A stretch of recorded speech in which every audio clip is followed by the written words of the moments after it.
Hello everyone, कैसे हैं आप सब। आई होप सभी विद्यार्थी बहुत अच्छे से स्टडी कर रहे होंगे और सभी बच्चों को क्लासेस बहुत अच्छे से समझ में आ रही होगी।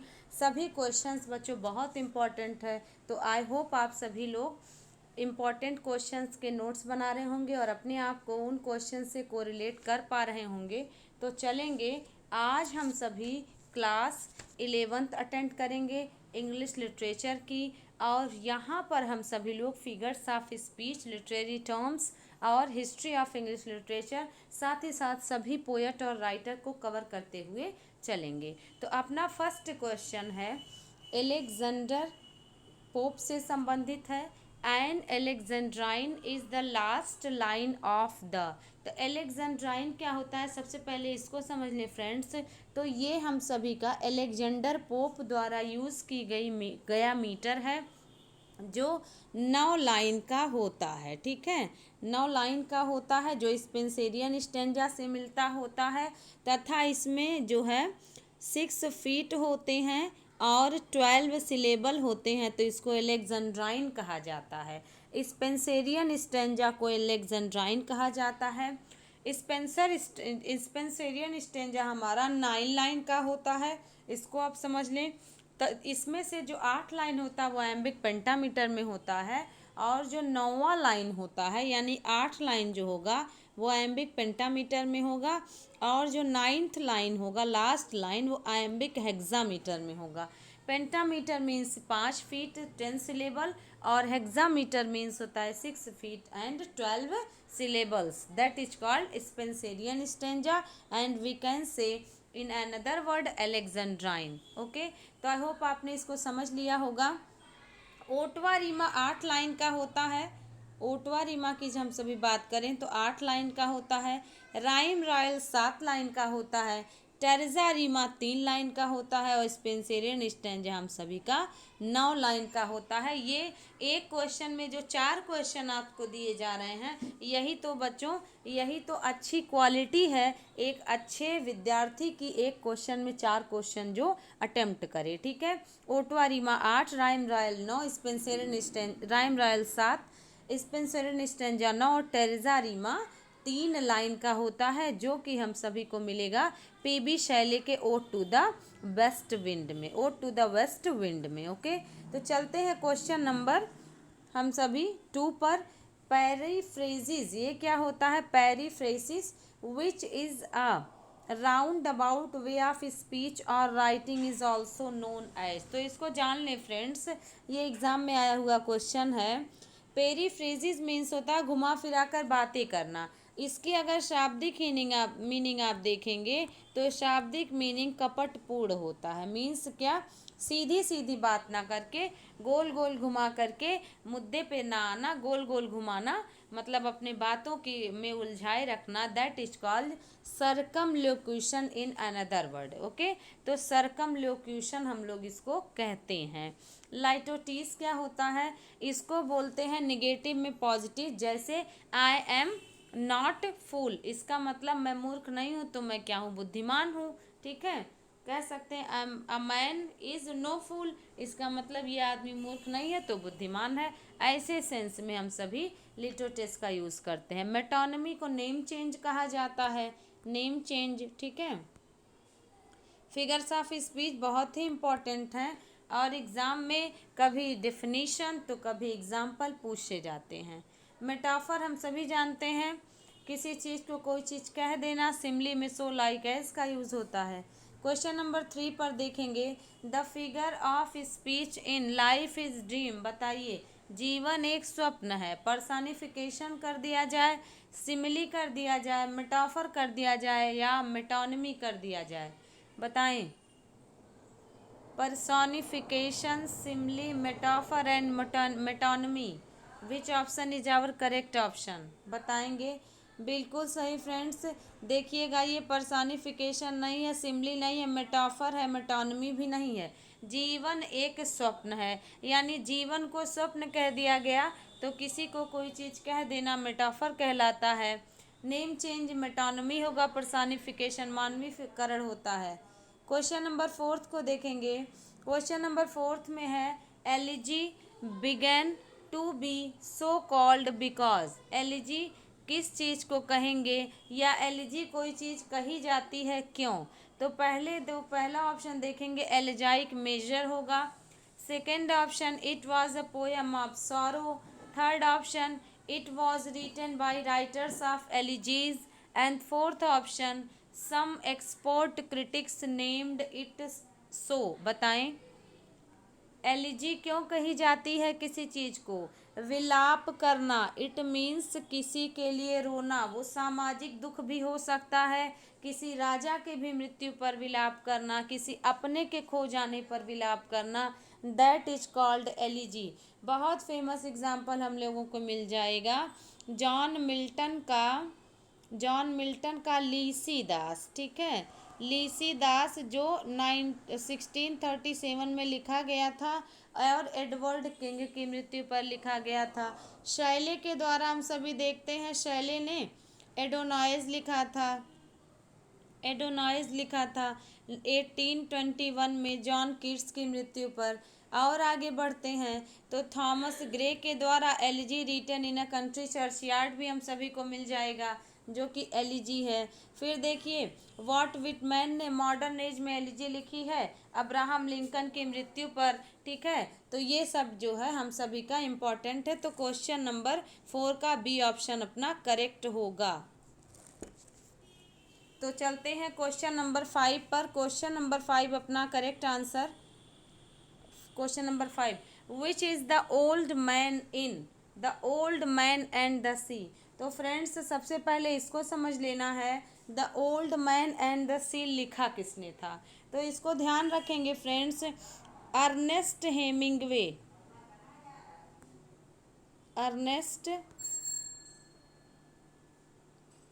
हेमिंगवे ने लिखा था, जो कि एक अमेरिकन नॉवेलिस्ट हैं, ओल्ड मैन एंड द सी। और इसके जो हीरो हैं वो सेंटियागो हैं, जो 84 दिनों तक लगातार मछली पकड़ने जाते हैं और मछली नहीं पकड़ पाते हैं। फिर जा कर के 85वें दिन एक मछली देखते हैं, उसके साथ भी 3 दिन संघर्ष करते हैं। ठीक है, फिर उसको भी शार्क खा जाती हैं। 18 फीट लंबी मछली मैनोलिन जो है मछली रहता है, और मार्लिन नाम का लड़का जो मदद करता है। ठीक है, तो चलिएगा हम लोग इसको जान गए, तो इसको ध्यान रखिएगा।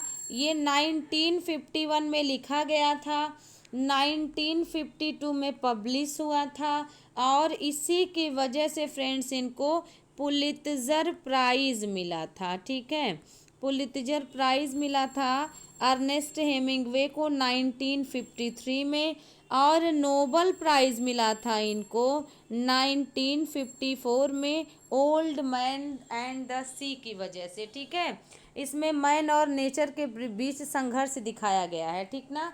और देखते हैं हम सभी फर्डिनेंड की बात करें तो ये द टेम्पेस्ट में मिलता है, रिटन बाय विलियम शेक्सपियर। ठीक है, ओलिवर मिलता है हम सभी को, ओलिवर तो सबसे पहले मिल जाएगा चार्ल्स डिकेंस के ओलिवर ट्विस्ट में। ठीक है, चार्ल्स डिकेंस के ओलिवर ट्विस्ट में, और हिस्ट्री ऑफ इंग्लिश लिटरेचर में ओलिवर क्रॉमवेल के एक राजा ही हैं। सेंटियागो अपना आंसर होरेशियो मिलता है हेमलेट में। ठीक है, तो इस तरीके से हम लोगों को करेक्ट आंसर मिल गया कि सेंटियागो हीरो हैं। चलते हैं आगे क्वेश्चन नंबर 6 पर। Walt Whitman is known as a poet of. Walt Whitman को पोएट कहते हैं? तो डेमोक्रेसी का पोएट कहेंगे, सोशल प्रॉब्लम के, या सेक्स के, या कैपिटलिज्म के? तो बताइएगा वॉट विटमैन को किस कारण से जाना जाता है? एवरीबडी गिव मी आंसर, बताइएगा। वॉट विटमैन देखेंगे, वॉट विटमैन को हम सभी पहला ऑप्शन जो डेमोक्रेसी है वही करेक्ट ऑप्शन है। सोशल प्रॉब्लम, सेक्स और कैपिटलिज्म के ये नहीं माने जाते हैं। सोशल प्रॉब्लम के जॉन गॉल्सवर्दी प्रॉब्लम प्ले को रिप्रेजेंट करते हैं, और विक्टोरियन एज में चार्ल्स डिकेंस भी सोशल प्रॉब्लम उठाते हैं, कैपिटलिज्म को भी उठाते हैं। ठीक है, तो इस तरीके से हम लोग ने देखा कि वॉट विटमैन माने जाते हैं डेमोक्रेसी के पोएट। और इनका हम सभी लोग जो है ओ कैप्टन माय कैप्टन पढ़ते हैं। ओ कैप्टन माय कैप्टन एक एलिजी है, और वो अब्राहम लिंकन की मृत्यु पर लिखा गया है। आई होप फ्रेंड्स ये कुछ इम्पोर्टेंट फैक्ट्स हैं जो आपको जानने चाहिए। चलते हैं क्वेश्चन नंबर 7 पर। And miles to go before I sleep, and miles to go before I sleep, who has written the above lines. तो सबसे पहले भारत के जो प्रथम प्रधानमंत्री थे पंडित जवाहरलाल नेहरू, उन्होंने इस लाइन को अपने डेथ बेड पर रखा था, मतलब अपने टेबल पर रखा था। ये उनकी पसंदीदा लाइन थी, ठीक है। And miles to go before I sleep, and miles to go before I sleep, ये रॉबर्ट फ्रस्ट के द्वारा लिखी गई लाइन है। कहाँ पर मिलती है फ्रेंड्स? तो उस पोयम का नाम आप लिख लें, stopping by woods on a snowy evening. ठीक है, इसको आप नोट कर लें, stopping by woods on a snowy evening. और ये रॉबर्ट फ्रस्ट की पोयम है, 1922 को लिखी गई थी, 1923 को ये पब्लिश होती है। किस वॉल्यूम में? तो इसको फ्रेंड्स याद रख लेंगे, न्यू हैम्पशायर में, ठीक है, न्यू हैम्पशायर में ये जो है पब्लिश होती है वॉल्यूम फॉर्म में, ठीक है। तो आप इसको नोट करें, 1922 को लिखी गई, 23 को पब्लिश होती है। बाकी विटमैन के लिए, विटमैन डेमोक्रेसी के लिए फेमस है। लीव्स ऑफ द ग्रास भी वॉट विटमैन का ही है, जिसमें 9 एडिशन थे और 12 पोएम पहले एडिशन में आते हैं। मैथ्यू अर्नोल्ड विक्टोरियन एज के हैं, ठीक है, और पीबी शैली रोमांटिक एज के हैं। चलते हैं क्वेश्चन नंबर 8 पर। क्वेश्चन नंबर 8 है, देखेंगे, Mulk Raj Anand about one of his, Mulk Raj Anand about one of his female characters says Gauri is my tribute to Indian womanhood. बताइएगा, मुल्क राज आनंद ने अपने कौन से फीमेल कैरेक्टर को कहा है कि गौरी जो है वो मेरी ट्रिब्यूट है इंडियन वुमेन के प्रति? बताएंगे। ये एक्चुअली सीता माता पर आधारित है, जिसमें गौरी जो होती है वो पहले गांव में रहती है, फिर वो शहर में आती है, फिर जब वो गांव लौटती है तो उसके सतीत्व की परीक्षा ली जाती है, तो वो कहती है मैं सीता माँ नहीं हूँ। तो इस तरीके से यहाँ पर दिखाया गया है कि गौरी क्या है। तो पहले आप इसको ध्यान रखें, गौरी जो है वो ओल्ड मैन एंड द काऊ का सब टाइटिल है, जिसमें गौरी नाम की महिला अपीयर होती है, ठीक है। मुल्क राज आनंद के द्वारा ये लिखा गया है। Old man and the Sea Ernest Hemingway के द्वारा लिखा गया है। Old man and the Sea आपका देखेंगे थॉमस हार्डी के द्वारा लिखा गया है, अर्नेस्ट हेमिंगवे नहीं है फ्रेंड्स। अनटचेबल है जो मुल्क राज आनंद के द्वारा 1935 में लिखा गया था, और कुली 1936 में लिखा गया था, ठीक है। तो इसको हम सभी को ध्यान रखना पड़ेगा। चलते हैं क्वेश्चन नंबर 9 पर, ठीक है। The author of the essays traditional and individual talent is, सभी लोग जानते हैं टी.एस. इलियट को। ट्रेडिशनल एंड इंडिविजुअल टैलेंट में इन्होंने पोएट्री से संबंधित बहुत सी बातें लिखी है। ये मॉडर्न एज के क्रिटिक माने जाते हैं। 1888 से लेकर के 1965 तक इनका लाइफ स्पैन है। 1948 में इनको नोबल प्राइज़ मिला था। 1922 को ये वेस्टलैंड लिखे थे, ठीक है। और ये ट्रेडिशनल एंड इंडिविजुअल टैलेंट जो है वो 1919 में, इसको ध्यान रखिएगा, 1919 में यानी 1919 में इन्होंने इसको पब्लिश करवाया था, ठीक है।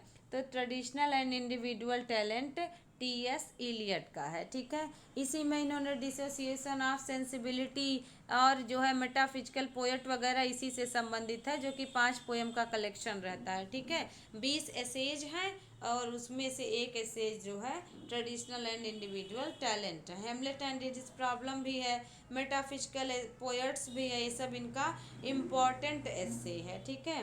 तो चलते हैं क्वेश्चन नंबर 10 पर। One of the following terms is not associated with T S. Eliot. बताएंगे, इसमें से देखिएगा, impersonal in poetry, objective, correlative और डिसोसिएशन ऑफ सेंसिबिलिटी, बताएंगे ये सब है क्या। ये सब टी.एस. इलियट के द्वारा लिख दी गई ये थ्योरी के पोएट्री से संबंधित थ्योरी है। Negative capability T.S.. इलियट का नहीं है, ये जॉन कीट्स का है, ठीक है, जॉन कीट्स का है।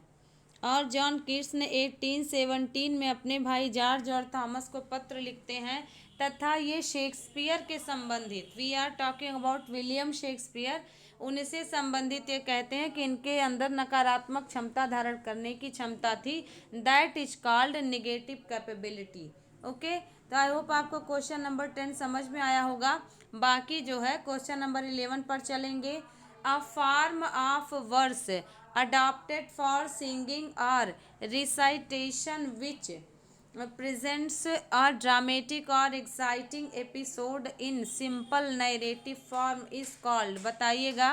एक ऐसा वर्ष का फॉर्म जो गाया जाता था, सुनाया जाता था और ड्रामेटिक फॉर्म में इसको एपिसोडिक यूज़ किया जाता था, that is called ballad. Friends इसको याद रखिएगा, बैलेड। और बैलेड स्टैंजा हमेशा 4-4 लाइन का होता था और रिफ्रेन इसको कहा जाता था, ठीक है। तो आप इसको ध्यान रखिएगा, refrain repetition of line after completing 3 lines in ballad. La Belle Dame sans Merci बहुत अच्छा उदाहरण माना जाता है, जो कि कीट्स का बैलेड है, ठीक है। ओड नहीं होगा, ये संबोधन गीत होता है। इपिक जो है एक लॉन्ग नैरेटिव पोयम होती है, और जो एलिजी होता है वो सैड सॉन्ग होता है, ठीक है, किसी की मृत्यु पर गाया जाता है, ठीक है। चलेंगे क्वेश्चन नंबर 12 पर। Who pioneered heroic couplet in English literature? Everybody knows about Geoffrey Chaucer. What is the life span? क्या है? 1340 से माना जाता है 1400 तक के बीच में जॉफरी चौसर का जन्म एवं मृत्यु माना जाता है। और फ्रेंड्स इसको ध्यान रखिएगा, ये 3 राजाओं के समय में इन्होंने अपना समय गुजारा, तो आप इसको देख सकते हैं। अगर आप इनके पीरियड की बात करें तो इनके पीरियड इटालियन, इंग्लिश और फ्रेंच हैं, बट राजाओं को देखिएगा, एडवर्ड, आप ध्यान रख लीजिएगा, एडवर्ड थर्ड के समय में इन्होंने अपने जीवन का 1327 ईस्वी से लेकर के 1377 ईस्वी, ठीक है। एक्चुअली इनके जो जो इनका मतलब जन्म है, इस ये एडवर्ड जो थर्ड थे, ये 1327 से 77 तक थे। तो अब आप देखिएगा 1340 में इनका जन्म माना जाता है, संभवतः 40 से 43, और 1400 तक के बीच में इनका लाइफ स्पैन है। तो 1327 में एडवर्ड थर्ड इंग्लैंड के राजा बनते हैं और 1377 तक ये राजगद्दी पर रहते हैं। फिर देखिएगा रिचर्ड थर्ड आते हैं, रिचर्ड सेकंड आते हैं, और रिचर्ड सेकंड का टाइम अगर हम सब देखें तो 1377 से लेकर के 1399, ठीक है।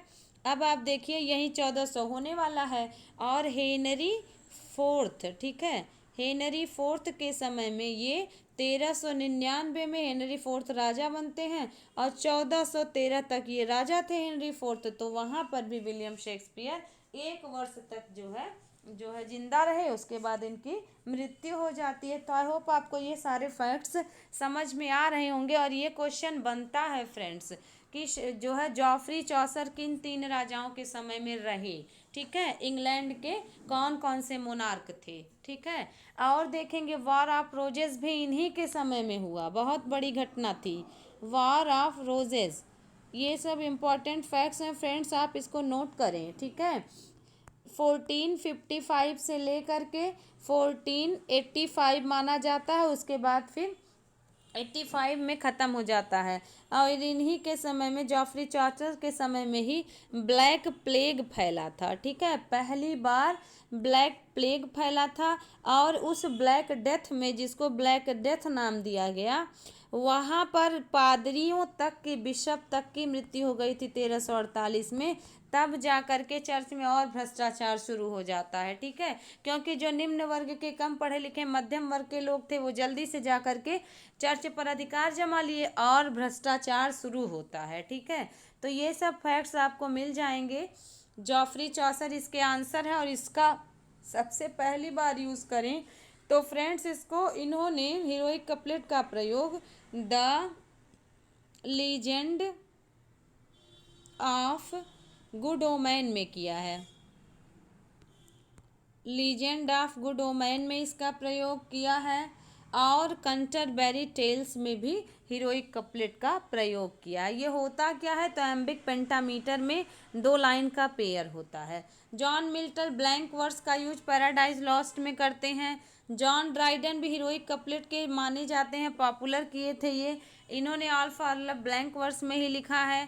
और देखिएगा लीजेंड डब्लू विलियम लॉन्गलैंड यानी कि डब्लू लॉन्गलैंड जिसको कहते हैं, ये जॉफरी चौसर के समकालीन थे। ठीक है, तो चलते हैं क्वेश्चन नंबर 13 पर। हीरोइक कपलेट कंसिस्ट ऑफ, तो अभी आपने देख लिया एम्बिक पेंटामीटर, तो इसको आप एम्बिक पेंटामीटर देख लें। आयम्बिक होता क्या है फ्रेंड्स, तो देखिए ये 1 मीटर का तरीका है जिसको हम सभी देखेंगे। तो आयम्बिक में जो है अनस्ट्रेस स्ट्रेस यानी कि unstress stress unstress stress unstress stress unstress stress unstress stress, ऐसे 5 पेयर बनते हैं, दैट इज कॉल्ड पेंटामीटर। और चूंकि ये एम्बिक स्टाइल में बना, पहले अनस्ट्रेस साउंड आएगा फिर स्ट्रेस साउंड, तो ये कहलाया पेंटामीटर। 5 जो है फीट होंगे, 10 सिलेबल होंगे। टेट्रामीटर में 4 होगा, 4 का 8 सिलेबल होगा। हेक्सामीटर में 6 का 12 होगा। तो यहाँ पर पेंटामीटर अपना करेक्ट आंसर है।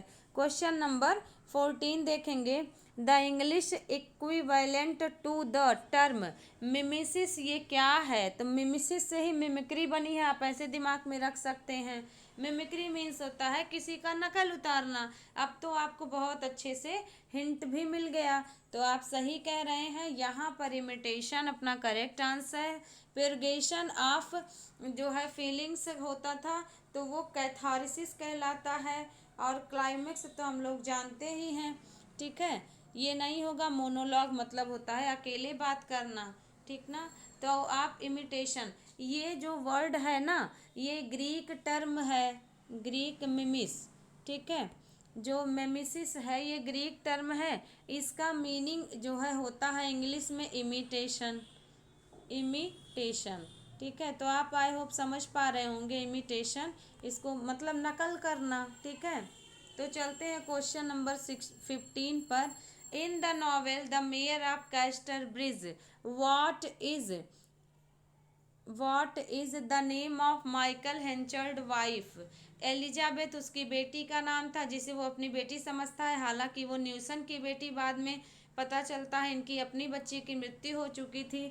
सुसैन जो होती हैं, सुजैन कहिए, ये इनकी पत्नी होती हैं, जिनको ये 5 गिन्नी में बेच देते हैं एक नाविक के हाथों ड्रिंक करने के जो है नशा में। और ये तब 21 साल के थे। फिर बाद में ये 21 साल और भी शराब ना पीने का कसम खाते हैं कि मैं 21 साल तक आने वाले मैं शराब को हाथ तक नहीं लगाऊंगा। और ये जो है अपनी पत्नी सुजैन को बेच देते हैं 5 गिन्नी में। और ये सुजैन बच्ची को भी लेकर चली जाती हैं, जिसका जेन नाम था, JANE। ठीक है, बाद में जो है जब ये वो न्यूसन नहीं होते हैं, तब ये जब जाती हैं लौटती हैं मेयर ऑफ कैस्टर ब्रिज में, तो तब तक इनके पति मेयर बन चुके होते हैं। तो यहाँ पर एन करेक्ट आंसर नहीं, और एलिजाबेथ बच्ची का नाम था, यहाँ ये भी नहीं होगा। तो हम लोग चलते हैं क्वेश्चन नंबर 16 पर। ठीक है, मेरा कैस्टर ब्रिज के बारे में अगर आप और जानना चाहें तो ये 18, इसको नोट कर सकते हैं, 1886 में इसको इन्होंने लिखा था, थॉमस हार्डी ने। ठीक है, थॉमस हार्डी के द्वारा लिखा गया था mayor of Casterbridge. Okay, चलते हैं क्वेश्चन नंबर 16 पर। Which of the following poems did Tennyson win the Chancellor gold medal for verse. Timbuktu आपको याद होगा, तो टुम्बकटू इनको मिला था। और टुम्बकटू कब मिला था फ्रेंड्स, तो इसको आप देख लेंगे। टुम्बकटू इनको 1829 ईस्वी में मिला था। ठीक है, 1829 में इनको टिम्बुक्टू मिला था। और इनको चांसलर गोल्ड मेडल मिला था। कहाँ पर मिला था फ्रेंड्स, ये भी क्वेश्चन बनता है। तो एट कैम्ब्रिज में मिला था। ठीक है, इसको आप ध्यान रखिए। यदि मैथ्यू अर्नोल्ड की बात हो तो ये ऑक्सफोर्ड यूनिवर्सिटी में पढ़े थे। और अल्फ्रेड लॉर्ड टेनिसन की बात हो तो ये कैम्ब्रिज यूनिवर्सिटी में पढ़े थे। और अल्फ्रेड लॉर्ड टेनिसन 1809 में इनका जन्म होता है और ये 1892 तक इनका लाइफ स्पैन है, जिसमें ये 1850 ईस्वी में after death of William Wordsworth he became poet laureate of England and till death he worked and he was died in 1892। ठीक है, तो इसको ध्यान रखिएगा। ये जो है टिम्बुक्टू की वजह से इनको गोल्ड मेडल मिला था वर्ष में चांसलर का। ये क्वेश्चन फ्रेंड्स मैं इतनी बार रिपीट कर रही हूँ ताकि आपको बहुत अच्छे से लर्न हो जाए और एग्ज़ाम में पूछा हुआ है many times. Okay, lotus eaters की बात करें तो लोटस ईटर्स जो था ये इनका पोयम था 1832 में, कलेक्शन पोयम में आया। ठीक है, एक कलेक्शन था पोयम का जिसमें पब्लिश हुआ और ये होमर के, इसको ध्यान रखिएगा, लीजेंडा, ये लोटस ईटर्स ये होमर के ओडिसी के बुक 9 से ये लिया गया है। इसको भी फैक्ट्स ध्यान रखिएगा। ठीक है, लोटस ईटर्स। और टिम्बुक्टू आप जान गए। यूलिसीज आप जानते ही हैं 1833 में लिखा गया था, 1842 में पब्लिश हुआ था, ड्रामेटिक मोनोलॉग है। और ये जो है ये क्वेश्चन बनता है इसकी पत्नी का क्या नाम था यूलिसीज के, तो इनकी पत्नी का नाम पेनेलोप था, बेटे का क्या नाम था टेलेमेकस था, राजा कहाँ के थे इथाका के राजा थे। ठीक है, किंग ऑफ इथाका। ठीक ना। और मॉड की बात करें तो मॉड फ्रेंड्स मोनोड्रामा है, ये क्वेश्चन बन जाता है। मॉड क्या है तो mod is a monodrama by Tennyson. इसका भी समय आप देख सकते हैं, ये कंपोज किया था 1854 में इन्होंने और इसको पब्लिश किया था 1855 में। मोनोड्रामा है। ठीक है, तो आई होप आपको ये समझ में आ रहा होगा। चलते हैं क्वेश्चन नंबर 17 पर। Which play of Dryden is an acknowledged imitation of Shakespeare's Antony and Cleopatra. ये बताइए एंटनी एंड क्लियोपेट्रा किसने लिखा, तो विलियम शेक्सपियर ने लिखा। एक रोमन प्ले है और जिससे इन्होंने एक आइडिया लिया, जॉन ड्राइडन ने ऑल फॉर लव लिखा ब्लैंक वर्स में। ठीक है, ब्लैंक वर्स में इन्होंने लिखा ऑल फॉर लव और इसमें इन्होंने विशेष तौर पे एंटनी और क्लियोपेट्रा की प्रेम कहानी दिखाई है, उनके बीच का संघर्ष, सब कुछ इसको इन्होंने बयां किया है। ठीक है, अब सभी के समय की बात कर लेते हैं। हम सभी तो देखेंगे यहाँ पर, हम सभी देखेंगे ये जो ऑल फॉर लव है, all for love, Aurangzeb, wild Gallant और रेलिजियाको, ये चारों के चारों पोयम जॉन ड्राइडन के द्वारा ही लिखे गए हैं फ्रेंड्स। तो ये बहुत इम्पॉर्टेंट फैक्ट है, आप इसको नोट कर सकते हैं। इसके समय की बात करें तो 1678 में ऑल फॉर लव लिखा गया था, 1675 में औरंगजेब लिखा गया था और वाइल्ड गैलेंट इसको आप ऐसे नोट कर सकते हैं, जो वाइल्ड गैलेंट है वो 1663 में पब्लिश हुआ, लिखा गया था और पब्लिश हुआ था। और रिलीजियसी जो है ये 1682 में। ठीक है, तो आप इसको नोट कर सकते हैं। ठीक ना, इम्पॉर्टेंट है, एग्ज़ाम में आता है, that's why I recalled. Okay, तो चलेंगे आगे बढ़ेंगे क्वेश्चन नंबर 17 के बाद 18 पर। सेटन इन पैराडाइज लॉस्ट। ठीक है, कह रहा है इन क्रिश्चियन ट्रेडिशन फॉर्मली कॉल्ड, बताइएगा। सेटन पैराडाइज लॉस्ट में है, जिसको मिल्टन ने 1658 में शुरू किया, 1665 में कंप्लीट किया, 1667 में 10 किताबों में पब्लिश किया, 1674 में इसको 12 किताबों में पब्लिश किया गया। ये फैक्ट नोट कर लें बच्चों। ब्लैंक वर्स में लिखा गया है, ये फैक्ट नोट कर लें। ठीक है, सबसे लंबी बुक तो 9, सबसे छोटी बुक तो 7, यानी पैराडाइज लॉस्ट की जो 12 किताबें हैं, 12 किताबों में सबसे छोटी बुक की बात करें तो 7th book is the shortest book. ठीक है, शॉर्टेस्ट बुक 7th बुक है। इसकी लाइन की बात करें फ्रेंड्स तो इसकी लाइन हम सभी की 60, ठीक है, 640 लाइन्स है, सबसे शॉर्टेस्ट है। और बुक 9 जो कि लॉन्गेस्ट है, इसको भी आप देख लें। ठीक है, बुक नाइन्थ जो कि लॉन्गेस्ट बुक मानी जाती है, इसमें 1189 1189 लाइन्स इन्होंने लिखी है। ठीक है, ये फैक्ट हो गया। आप आगे बढ़ते हैं तो अब यहाँ पर आता है सेटन के महल का क्या नाम था, तो पेंडेमियन नाम था। ठीक है, सेटन के महल का, जिसको नर्क कहते हैं। ठीक है, ये बनाया गया था, तो ये 1 घंटे में लगभग बनाया गया था। और ये जो है कौन बनाया था, तो माना जाता है मुल्सिबर बनाया था। ठीक है, मुल्सिबर इसको बनाया था, सेटन के महल को। जब गॉड सेटन को भगा देते हैं पैराडाइज से, तो ये बदला लेने की सोचता है और ये एडम और ईव को अपने जो है मेढक बन जाता है, टेडपोल बन जाता है, और फिर आप देखते हैं चिरप बन जाता है, और सांप बन करके अंततः ये ईव को बहकाने में कामयाब हो जाता है। ठीक है, तो यहाँ पर हम सभी देख पा रहे हैं सेटन का पुराना नाम तो लूसीफर था। ठीक है, लूसीफर सेटन का पुराना नाम था। एडम जो है ईव के भगवान के द्वारा बनाए गए सबसे पहले इंसान है। सरपेंट का रूप सेटन धारण करके जाता है, ईव को जो है अपनी बातों में फंसाता है। और बिल्जिबब सेटन का सेनापति रहता है। जब पैराडाइज लॉस्ट में सेटन और भगवान से युद्ध होता है, तो ये भगवान से लड़ने के लिए बिल्जिबब ही सेटन की तरफ से सेनापति बन के जाता है। आई होप बहुत सारे विद्यार्थी पैराडाइज लॉस्ट को मेनी टाइम्स कहीं ना कहीं से सुन चुके होंगे, बट अपने एग्जाम पॉइंट ऑफ व्यू से जो इम्पोर्टेंट है उसको ध्यान रखना बहुत आवश्यक है। क्वेश्चन नंबर 19 पर चलेंगे।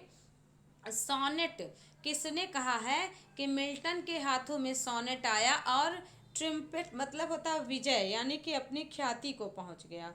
मिल्टन जो कि ऑन हिज ब्लाइंडनेस आपने देखा, इन्होंने टोटल जो है 28 सोनेट लिखा है। जॉन मिल्टन ने 28 सोनेट में इटालियन सोनेट और इंग्लिश सोनेट, 2 सोनेट इन्होंने टोटल लिखा है, 28 सोनेट। ठीक है, तो चलेंगे।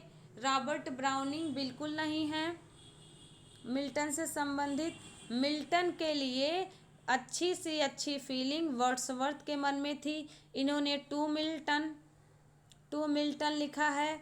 लंदन 82 इसको दूसरे नाम से भी जाना जाता है, लंदन 1802। ठीक है, ये मिल्टन के ऊपर इनका ट्रिब्यूट है, श्रद्धांजलि है। और ये कहते हैं Milton thou shouldst living be at this hour. ठीक है, काश आप इस समय तक जिंदा होते तो देखते कि लंदन की क्या स्थिति हो गई है। ठीक है, मिल्टन के लाइफ स्पैन की बात करें तो 1608 में इनका जन्म होता है, 1674 में इनकी मृत्यु होती है। वहीं वर्ड्सवर्थ की बात करें तो 1770 में, 1770 में इनका जन्म होता है, 1850 में इनकी मृत्यु होती है। ठीक है, तो चलेंगे और आगे बढ़ते हुए।